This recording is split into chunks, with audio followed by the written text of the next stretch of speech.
Menimbang bahwa dengan demikian termohon pemohon sebagai tersangka telah memenuhi ketentuan dalam putusan Mahkamah Konstitusi nomor 21 tahun 2014, ketentuan pasal 90 ayat 1 ayat 2 ayat 3 Undang-Undang nomor 20 tahun 2025 tentang Kitab Undang-Undang Hukum Acara Pidana serta Peraturan Mahkamah Agung Republik Indonesia nomor 4 tahun 2016 tentang larangan peninjauan kembali putusan pra-peradilan, maka petitum kedua beralasan hukum untuk ditolak.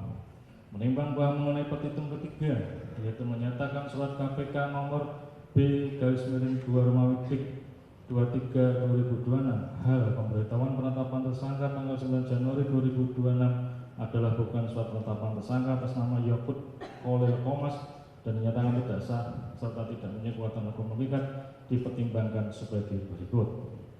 Menimbang oleh karena termohon menetapkan pemohon telah sah dan sesuai dengan ketentuan putusan Mahkamah Konstitusi, ketentuan pasal 90 Undang-Undang nomor 20 tahun 2025 serta Perma nomor 4 tahun 2016, maka petitum ketiga beralasan hukum untuk ditolak. Menimbang bahwa mengenai petitum keempat, yaitu menyatakan 3 surat perintah penyelidikan, yaitu surat perintah penyidikan nomor Sprindik 61, Sprindik 61A, Sprindik 01/2026 yang semuanya dijadikan dasar termohon untuk melakukan upaya paksa penetapan tersangka terhadap diri pemohon adalah tidak sah dan tidak mempunyai kekuatan hukum mengikat.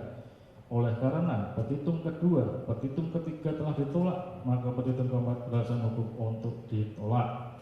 Menimbang bahwa mengenai petitum kelima, yaitu menyatakan tidak sah segala keputusan atau penetapan atau upaya paksa yang dikeluarkan lebih lanjut oleh termohon yang berkaitan dengan penetapan tersangka terhadap diri pemohon. Oleh karena petitum kedua, petitum ketiga, petitum keempat ditolak, maka petitum kelima beralasan hukum untuk ditolak. Menimbang bahwa dengan demikian permohonan pra-peradilan pemohon ditolak untuk seluruhnya, maka pemohon dibebani untuk membayar semua biaya perkara yang timbul dalam permohonan ini yang jumlahnya akan ditentukan dalam amar putusan di bawah ini. Perhatikan pasal 90 ayat 1 ayat 2 3 Undang-Undang nomor 20 tahun 2025 tentang Kitab Undang-Undang Hukum Acara Pidana serta peraturan lain yang berkaitan dengan perkara ini. Mengadili dalam eksepsi, menolak eksepsi dari termohon untuk seluruhnya. Dalam pokok perkara, menolak permohonan pemohon pra-peradilan untuk seluruhnya, membebankan biaya perkara kepada pemohon sejumlah nihil.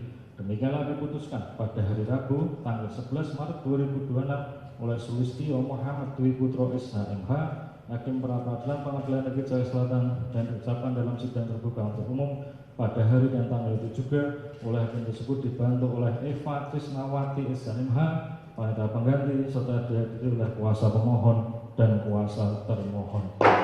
Demikian, setelah selesai membaca putusan ini, maka pemeriksaan perkara 19 pra-peradilan selesai dan sidang ditutup.